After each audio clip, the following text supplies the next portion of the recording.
নবম শ্রেণীর সকল ছাত্রছাত্রীদেরকে আমাদের চ্যানেলে আবারও স্বাগত। আজকে আমরা মডেল অ্যাক্টিভিটি টাস্ক বাংলা বিষয়ের নতুন যেগুলো দিয়েছে অর্থাৎ অ্যাক্টিভিটি টাস্কের বাংলা পার্ট 4 সেটার অ্যান্সারগুলো নিয়ে চলে এসেছি। তো তোমরা ঝটপট খাতা পেন বের করে অ্যান্সারগুলি করে নাও এবং তার আগে অবশ্যই চ্যানেলটা সাবস্ক্রাইব করে নেবে এবং পাশে থাকা বেল বাটনে ক্লিক করে দিও। তো প্রথম প্রশ্ন দেখো কি বলা হচ্ছে, সঠিক উত্তরটি বেছে নিয়ে উত্তর লেখো। তো প্রথমে অ্যান্সারটা তোমরা অবশ্যই লিখে নাও। ঈশান হলো অ্যান্সার, দেখো এর অ্যান্সার হয়ে যাবে উত্তর পূর্ব কোণ। তো আমরা শুধু অ্যান্সারগুলি বলছি। তারপর দেখো 1-2 এর অ্যান্সার কী হবে, আজ আমার সংসার চলবে কিভাবে। প্রশ্ন করেছে কে, তো এই প্রশ্নটা করেছে ধীবর, ঠিক আছে। ঘ তো বন্ধুরা তারপরে দেখো ধীবর অ্যান্সার হয়ে যাবে। এটা কিন্তু অপশানগুলো দেখো ভুলভাল দেওয়া রয়েছে, এটা গ হবে। তো ধীবর অ্যান্সার হয়ে যাবে এটার গ, ধীবর। তারপর দেখো নেক্সট দেখো 1-3 কী বলেছে, বন্ধুগণ হাসবেন না একথা কে বলেছে, বন্ধুগণ হাসবেন না একথা বলেছে ইলিয়াস, ক উত্তর হয়ে যাবে। 4-এরটা অ্যান্সার দেখো মাস্টারমশাইয়ের কাছ থেকে এইটুকুই আমার নগদ লাভ, তো বক্তার লাভ হয়েছিল 10 টাকা, খ অ্যান্সার হয়ে যাবে। তারপরে দেখো নোঙর কবিতাটি যে কাব্যগ্রন্থের অন্তর্গত, তো নোঙর কবিতাটি কোন কাব্যগ্রন্থের অন্তর্গত, তো এটা হয়ে যাবে সাদা মেঘ কালো পাহাড়, এটা খ অ্যান্সার হয়ে যাবে, ঠিক আছে। 5-এরটা খ অ্যান্সার হয়ে যাবে সাদা মেঘ কালো পাহাড়। তো এরপরে দেখো 2-এর কী বলা হচ্ছে, কম বেশি 15টি শব্দের মধ্যে উত্তর লেখো। তো চলে অ্যান্সারগুলো করে নিই। তো প্রজা চমকিত হলো, প্রজা চমকিত কেন হলো, এর অ্যান্সারটা তোমরা ঝটপট খাতা পেন বের করে লিখে নাও। তো প্রথমেই দেখো প্রজা চমকিত হলো, প্রজা চমকিত কেন হয়েছিল, তার অ্যান্সারটা হবে উদ্ধৃতাংশটি কবি কঙ্কন মুকুন্দ চক্রবর্তীর লেখা কলিঙ্গ দেশে ঝড় বৃষ্টি পদ্মাংশ থেকে সংগৃহীত হয়েছে যেটি চণ্ডীমঙ্গল কাব্যগ্রন্থের আখেটিক খণ্ডের অন্তর্গত। প্রজারা চমকিত কারণ কলিঙ্গ দেশে ঝড় বৃষ্টি ও বজ্রপাতের ফলে এক দুর্যোগপূর্ণ আবহাওয়ার সৃষ্টি হয়, ঝড়ের দাপটে মাঠের শস্য উপড়ে লণ্ডভণ্ড হয়ে যায়, তা দেখে প্রজারা চমকিত হয়েছিল। তারপর নেক্সট কোশ্চেন ঝটপট লিখে নাও, ধীবর বৃত্তান্ত নাট্যাংশে ধীবরের বাড়ি কোথায় ছিল, তো অ্যান্সার লিখে নাও মহাকবি কালিদাসের রচিত সংস্কৃত নাটক অভিজ্ঞান শকুন্তলম থেকে আলোচ্য ধীবর বৃত্তান্ত নাট্যাংশটি সংগৃহীত হয়েছে। ধীবর চক্রবর্তীরা থাকে, অর্থাৎ চক্রবর্তীরা তার বাড়ি। তো তারপর নেক্সট অ্যান্সার লিখে নাও, তোমরা ঝটপট লিখে দেবে, ভিডিওটা অনেকটাই বড় হয়ে যাবে সেই জন্য আমরা কিন্তু তাড়াতাড়ি বলে নিচ্ছি, তোমরা ভিডিওটা পজ করে অ্যান্সারগুলো লিখে নিতে পারো। ইলিয়াস তো ভাগ্যবান পুরুষ, কারা এর কথা বলতো, তো তারপরে দেখো অ্যান্সার লিখে নাও। তো উদ্ধৃতাংশটি লিও টলস্টয়ের লেখা ইলিয়াস নামক গল্প থেকে সংগৃহীত হয়েছে, ইলিয়াসকে ভাগ্যবান বলতো ইলিয়াসের প্রতিবেশীরা। তারপর নেক্সট প্রশ্নের অ্যান্সার লিখে নাও 2-4। তারপর 2-4 অ্যান্সার তোমরা প্রশ্নটা আসলে সবাই দেখে নিয়েছো, তো অ্যান্সারটা আমরা বলে দিচ্ছি। উদ্ধৃতাংশটি নারায়ণ গঙ্গোপাধ্যায়ের লেখা দাম গল্প থেকে সংগৃহীত হয়েছে, কথকের মনে মাস্টারমশাইয়ের কথা এসেছিল যখন একটি পত্রিকার পক্ষ থেকে ছেলেবেলার গল্প লেখার ফরমাইশ এসেছিল, ঠিক আছে। এরপর নেক্সট কোশ্চেনে আমরা চলে যাবো অ্যান্সার। তো যাই হোক বন্ধুরা নেক্সট কোশ্চেন লিখে নাও 2-5-এর অ্যান্সার। আলোচ্য অংশটি মিতভাষী কবি অজিত দত্তের লেখা সাদা মেঘ কালো পাহাড় কাব্যগ্রন্থের অন্তর্গত নোঙর কবিতা থেকে সংগৃহীত হয়েছে। কবি বিরামহীন দাঁড় টেঙে নৌকাটিকে উদ্দিষ্ট গন্তব্যে নিয়ে যেতে চান, তটের কিনারে নোঙরের কাঁচিতে বাধা পড়েছে নৌকাটি, দূর দেশে যাওয়ার অদম্য ইচ্ছায় ব্যাকুল কবির মন মানতে চায় না, অসংখ্য বন্ধনময় অবস্থাকে অতিক্রম করে কবির ভাবনা অজানা লোকে পৌঁছাতে চায়, তাই বৃথা প্রচেষ্টা জেনেও তিনি অবিরাম দাঁড় টেনে চলেছেন। এরপর নেক্সট কোশ্চেন দেখো 3-1 কী বলা হয়েছে, যে চণ্ডীর আদেশ পান বীর হনুমান, চণ্ডীর পরিচয় দাও, তিনি হনুমানকে কি আদেশ দিয়েছেন, তো চণ্ডী হনুমানকে কী আদেশ দিয়েছেন, এই অ্যান্সারটা তোমরা ঝটপট খাতা পেন বের করে লিখে নাও। উদ্ধৃতাংশটি কবি কঙ্কন মুকুন্দ চক্রবর্তীর লেখা চণ্ডীমঙ্গল তথা অভয়মঙ্গল কাব্যের আখেটিক খণ্ড কলিঙ্গ দেশে ঝড় বৃষ্টি কাব্যাংশ থেকে সংগৃহীত হয়েছে। চণ্ডী হলেন পৌরাণিক এক দেবী, যিনি মর্তলোকে নিজের পূজা প্রচারের জন্য কালকেতুর সামনে শিকার পথে গতিকা রূপে অবস্থান করেছিল। সমস্ত পশুরা দেবী চণ্ডীর শরণাপন্ন হয়েছিল, তাই তিনি সমস্ত বন্য পশুদের প্রচ্ছন্ন করে এমন রূপ নিয়েছিলেন। তারপরে দেখো দেবী চণ্ডীর আদেশ পেয়ে বীর হনুমান লঙ্কা দহনের মতো ধ্বংস সাধনে বর্তি হয়েছিলেন, মঠ অট্টালিকা ভেঙে খণ্ড খণ্ড করে দিয়েছিলেন, চারিদিকে পর্বতের সমান ঢেউ তুলে ঘরবাড়ি উড়িয়ে নিয়ে যাচ্ছিলেন। দেবী চণ্ডী হনুমানের এই আদেশ হনুমানকে দিয়েছিলেন, ঠিক আছে। তারপরে নেক্সট কোশ্চেন দেখো কী বলা হয়েছে, কীভাবে এই আংটি আমার কাছে এলো তা বললাম, বক্তা কে, আংটি প্রসঙ্গে সে কি বলেছে, তো অ্যান্সার লিখে নাও মহাকবি কালিদাসের রচিত সংস্কৃত নাটক অভিজ্ঞান শকুন্তলম থেকে আলোচ্য ধীবর বৃত্তান্ত নাট্যাংশ থেকে সংগৃহীত হয়েছে। উপরিউক্ত অংশের বক্তা হলেন ধীবর। ধীবর একদিন একটি রুই মাছ ধরেছিল, যেটিকে খণ্ড খণ্ড করতে গিয়ে সে একটি আংটি পেয়েছিল, আংটি প্রসঙ্গে সে একথা বলেছে। তারপরে দেখো নেক্সট তিনের অ্যান্সার, মোহাম্মদ শাহ কোন গল্পের চরিত্র, তার প্রকৃতি কেমন?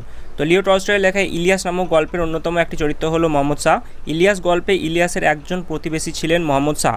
তিনি অত্যন্ত দয়ালু এবং ভালো লোক ছিলেন। তিনি ইলিয়াস ও তার স্ত্রীকে নিজের বাড়িতে থাকতে দিয়েছিলেন। তারপর ঝটপট নেক্সট কোয়েশ্চেন অ্যান্সার দেখে নাও।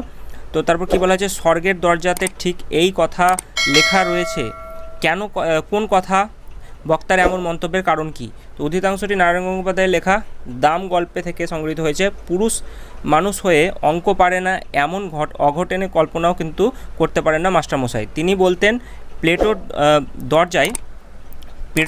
দরগড়ায় কী লেখা আছে, কী লেখা ছিল জানিস? যে অঙ্ক জানে না এখানে তার প্রবেশ নিষেধ। স্বর্গের দরজাতে ও ঠিক একই কথা লেখা রয়েছে।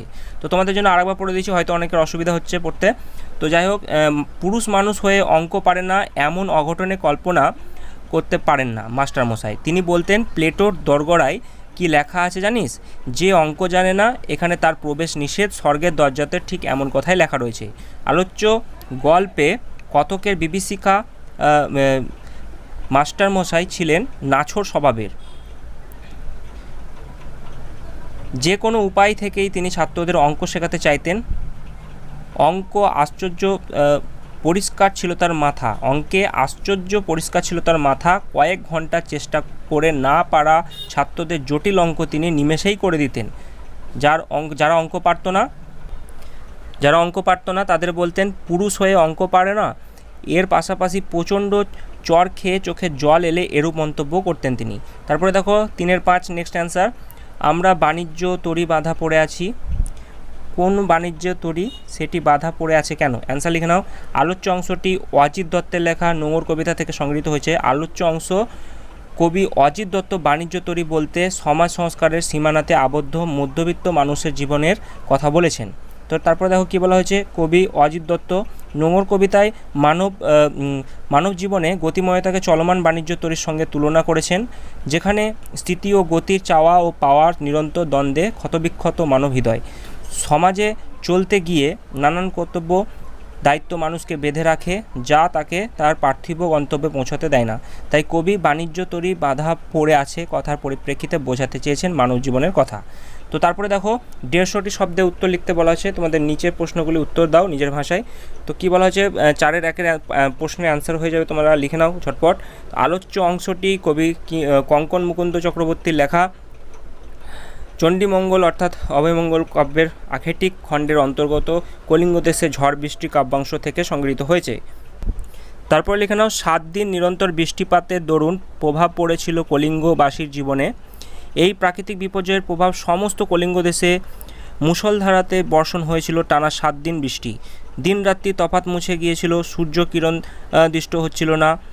গর্ত ছেড়ে সর্পকুল জলে ভেসে বেড়াচ্ছিল। ক্ষেতের কাজ বন্ধ হয়ে গিয়েছিল।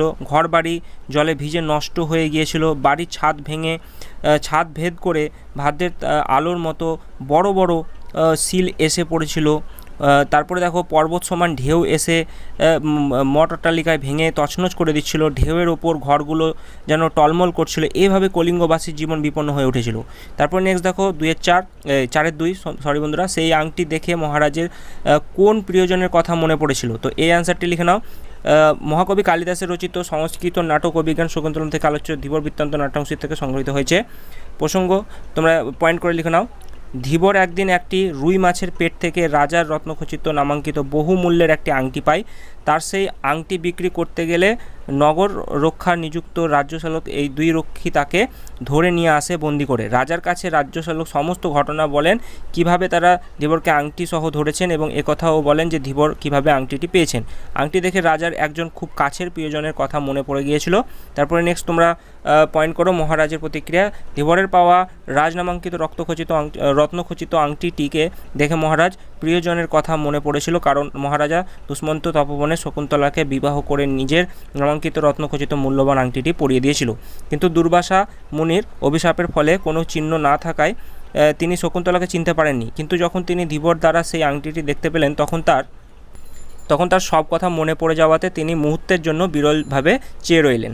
তারপরে নেক্সট দেখো 4-3 অ্যান্সার, ইলিয়াস গল্প অনুসারে ইলিয়াসের চরিত্রটি বিশ্লেষণ করো। তো অ্যান্সার লিখে নাও। আলোচ্য অংশটি লিও টলস্টয়ের লেখা ইলিয়াস নামক গ্রন্থ থেকে সংগৃহীত হয়েছে। ভূমিকা, ইলিয়াস গল্পের কেন্দ্রীয় চরিত্র তথা নায়ক চরিত্র ইলিয়াস। গল্পের শুরু থেকে শেষ পর্যন্ত ইলিয়াসের জীবনের ছবিটি সম্যকভাবে ধরা পড়েছে। তারপরে দেখো নেক্সট পয়েন্ট করো, পরিশ্রমী ও কর্মপ্রিয়। ইলিয়াস একই সঙ্গে পরিশ্রমী ও কর্মপ্রিয় ছিলেন। ইলিয়াস দিনরাত্রি পরিশ্রম করে নিজের অবস্থার উন্নতি ঘটিয়েছিলেন। তার সঙ্গী ছিলেন তার স্ত্রী। মালিক হওয়া সত্ত্বেও তার মধ্যে কোনো অহংকার ছিল না। কিভাবে সম্পত্তি রক্ষা করা যায় এই সব চিন্তায় মগ্ন থাকতেন ইলিয়াস। তারপর নেক্সট পয়েন্ট করো, কর্তব্যপরায়ণ পিতা। ইলিয়াস কর্তব্যপরায়ণ পিতাও বটে, কারণ তার সমস্ত পরিশ্রমের ফল তার সন্তানদের জন্যই। কিন্তু যখন সন্তানদের যন্ত্রণা আর মেনে নিতে পারেননি, তখন তিনি তাদের সম্পত্তি থেকে বঞ্চিত না করে ভাগ করে দিয়েছিলেন সম্পত্তি। তারপরে নেক্সট লেখো, অতিথি বৎসল মনোভাব। তো ইলিয়াস ধনী হওয়ার পর তার নাম চারিদিকে ছড়িয়ে পড়াতে তার সঙ্গে অনেক দূর থেকে অতিথিরা দেখা করতে আসতেন। ইলিয়াস ও তার স্ত্রী তাদের স্বাগত জানিয়ে ভোজ্য পানীয় প্রভৃতি দিয়ে সেবা করতেন। তারপরে দেখো, কর্তব্যপরায়ণ দায়িত্ব সুলভ মানসিকতা। ভাগ্যের কারণে ধনী থেকে ভিত্তে পরিণত হলেও ইলিয়াসের কর্তব্যপরায়ণ ও দায়িত্ববোধ, প্রভুর প্রতি ভালোবাসা একটুও কিন্তু কমেনি। তারপরে দেখো লাস্ট পয়েন্ট, আত্মসচেতনতা বোধ। সংসার জীবন থেকে কিছু পাওয়া হারানোর মধ্যে দিয়ে ইলিয়াসের আত্মসচেতনতা বোধ প্রসারিত হয়েছিল। তিনি বুঝেছিলেন যে বিষয় সম্পত্তি নয়, মানুষের সেবার মধ্যে দিয়ে মুক্তি বা শান্তি পাওয়া যায়। এটা যুক্তি নয়, এটা মুক্তি বা শান্তি পাওয়া যায়। তাই মালিককে প্রভু জ্ঞানে সেবা করেছিলেন। উল্লিখিত গুণগুলি সমাহারে ইলিয়াস চরিত্রটি অসাধারণ হয়ে উঠেছে। তো যাই হোক, এরপরে 4-4 অ্যান্সারটা তোমরা লিখে নাও। আমি আর বলছি না, কারণ অনেকটাই লম্বা হয়ে যাচ্ছে ভিডিওটা। তো স্ক্রিনশট নিয়ে নাও। যদি বুঝতে অসুবিধা হয় নিচে অবশ্যই কমেন্ট করবে, আমি ক্লিয়ার করে দেবো তোমাদের। তারপরে দেখো 4-এর 5টাও তোমরা কিন্তু লিখে নাও, আমরা আর বলছি না। তো নোঙর গিয়েছে পড়ে তটের কিনারে, উদ্ধৃতিটি আলোকে নোঙর কবিতার কবির আক্ষেপ কিভাবে প্রকাশ পেয়েছে তা নির্দেশ করো। তো তোমরা দেখো অ্যান্সারটা এখানে লেখা রয়েছে। তো প্রথম দু লাইন আমি বলে দিচ্ছি। আলোচ্য অংশটি কবি অজিত দত্তের লেখা নোঙর কবিতা থেকে সংগৃহীত হয়েছে।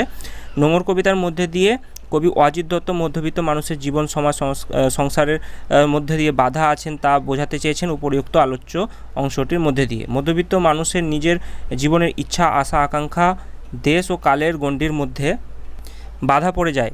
সংসার, আত্মীয় পরিজনের মায়ার বন্ধনে মানুষের জীবন বাধা। কবি সমস্ত বন্ধন পিছুটান পেরিয়ে স্বপ্ন কল্পনার জগতে হারিয়ে যেতে চান। কবি গতানুগতিক জীবন থেকে অন্য কোনো অজানা জায়গাতে পাড়ি দিতে চান, কিন্তু দায়িত্ব কর্তব্যের বাঁধনে কবির জীবন বাধা। তাই তিনি উপরিউক্ত উক্তিটির মাধ্যমে জীবনে না পাওয়া জিনিসগুলির প্রতি আক্ষেপ করেছেন। তো আশা করছি তোমরা সকলেই অ্যান্সারগুলো লিখে নিয়েছো। এরপরে 5-এর প্রশ্নের অ্যান্সারগুলো আমরা করে নেব। তারপরে দেখো 5-এর ক কী চেয়েছে, শ্লোক, তারপরে শ্লোক বা শোলক, এক্ষেত্রে ঘটেছে মধ্য স্বরাগম, অ্যান্সার হয়ে যাবে। তারপরে দেখো 5-এর 2, এয়া হলো একটি অর্ধবিবৃত স্বরধ্বনি। তারপর 5-এর 3 দেখো, বিদেশি উপসর্গযোগে উৎপন্ন একটি শব্দ হলো আমজনতা। তারপরে দেখো 5-এর 4-এর অ্যান্সার তোমরা করে নাও। 5-এর 4-এর অ্যান্সারটা আমরা এখানে করে দিয়েছি। মৌলিক ও সাধিত ধাতুর একটি পার্থক্য লেখো। ওটা সাধু হয়েছে, কিন্তু সাধু হবে না, ওটা ধাতু হবে, ঠিক আছে? প্রশ্নে তোমাদের ভুল রয়েছে। তো তোমরা এখানে আমি কিন্তু যেটা পার্থক্য রয়েছে সেটা আমি এখানে করে দিয়েছি। তো তোমাদের বলে দিচ্ছি, লিখে নাও। একদিকে মৌলিক, একদিকে সাধিত লিখে নেবে। তো প্রথমেই দেখো, মৌলিক শব্দ বিশ্লেষণ করা যায় না, যেমন পিতা, আর সাধিত শব্দ বিশ্লেষণ করা যায়, যেমন পিতা ও মাতা। তারপর দেখো, মৌলিক ধাতু একটি মাত্র দল বা অক্ষর দিয়ে গঠিত হয়, যেমন কর, দেখ। তারপরে দেখো, সাধিত ধাতু হলো প্রত্যয়যোগ গঠিত ধাতু, এদের বিশ্লেষণ করা যায়, যেমন করা, কর যুক্ত আ, ঠিক আছে? তারপরে নেক্সট আমরা চলে যাব। এরপরে নেক্সট কোশ্চেন। তো এরপরে নেক্সট কোশ্চেন দেখো, ধাতবয় প্রত্যয়ের একটি উদাহরণ দাও। তো এর অ্যান্সার হয়ে যাবে চল প্লাস ই সমান চালি। তো ব্যাকেটে লিখবে গমন করা আর নিচ, ঠিক আছে? এরপরে দেখো, অনুসর্গের অন্য দুটি নাম উল্লেখ করো। অনুসর্গের অন্য দুটি নাম উল্লেখ করো। তো অন্য দুটি নাম হলো পরসর্গ, কর্ম প্রবচনীয়, ঠিক আছে? তারপরে আমরা চলে যাব ভাব সম্প্রসারণ করো, যেটা তোমাদের লাস্ট প্রশ্ন রয়েছে, সেটার অ্যান্সার করে নেব। তো দেখো এখানে কি বলা হয়েছে, ধর্মের নামে মোহ এসে যারে ধরে, অন্ধ সে জন মারে আর শুধু মরে। তারপর কি বলা হয়েছে, অ্যান্সার দেখো মূল ভাব লিখে নাও। মানুষের জীবনে কর্মের পাশাপাশি ধর্মও হলো একটি বড় গুরুত্বপূর্ণ অংশ, কিন্তু যখন ধর্ম মানুষের মধ্যে মোহ সৃষ্টি করে, তখন সে অন্ধের মতো ধর্মের কুসংস্কার মেনে চলে, যার জন্য নিজের জীবনের পাশাপাশি অন্যের জীবনে তার প্রভাব বিস্তার করার চেষ্টা করে। তারপরে দেখো সম্প্রসারিত ভাব। তো মানুষের মধ্যে আমাদের সমাজে ধর্ম একটি অত্যন্ত গুরুত্বপূর্ণ বিষয়, কারণ মানুষ সব সময় ধর্ম নিয়ে বেশি সচেতন। সে যে ধর্মই হোক না কেন, তো কখনো এই ধর্ম মানুষের মধ্যে এমনভাবে প্রভাব বিস্তার করে যে সব সময় সব কিছুর মধ্যে ধর্ম খোঁজে। প্রাচীনকাল থেকে মানুষের মধ্যে ধর্ম নিয়ে নানান কুসংস্কার বিস্তার হয়ে আছে। মানুষ ধর্মের মোহে এমনভাবে জর্জরিত হয়ে যায় যে সে অন্য কিছু বোঝার চেষ্টা করে না, ধর্ম মতে ছাড়া, যার ফলে তার সেই ধর্মের অন্ধকার নিজ জীবনের পাশাপাশি অন্যের জীবনকে দুর্বিষহ করে তোলে। তো তারপরে নেক্সট দেখো, এরপরে মন্তব্য হয়ে যাবে, ধর্ম সম্পর্কে মানুষের অন্ধবিশ্বাস না হয়ে সচেতন হতে হয়, যাতে ধর্মের মোহ তার জীবনসহ অন্য কারো জীবনকে অন্ধকারাচ্ছন্ন না করে দেয়। ধর্ম মানো কিন্তু তা কখনোই অন্ধের মতো না, যাতে তোমার নিজের জীবনের পাশাপাশি অন্যের জীবনে তার প্রভাব পড়ে। তো আশা করছি তোমরা সকলেই অ্যান্সারগুলো লিখে নিয়েছো। তো আমাদের এই ভিডিওটা যদি হেল্পফুল লেগে থাকে অবশ্যই একটা লাইক করে দেবে। এর পাশাপাশি আমরা তোমাদের জানাই, এরপরে কিন্তু আমরা প্রত্যেকটা সাবজেক্টের অর্থাৎ ক্লাস 9-এর ভূগোল থেকে শুরু করে ইংরেজি, অঙ্ক, সমস্ত নতুন যে অ্যাক্টিভিটি টাস্ক 4 দিয়েছে তোমাদের সমস্ত ডিটেলস ওয়াইজ আমি ভিডিও আনবো। তার জন্য চ্যানেলটা সাবস্ক্রাইব করতে অবশ্যই তোমরা ভুলো না।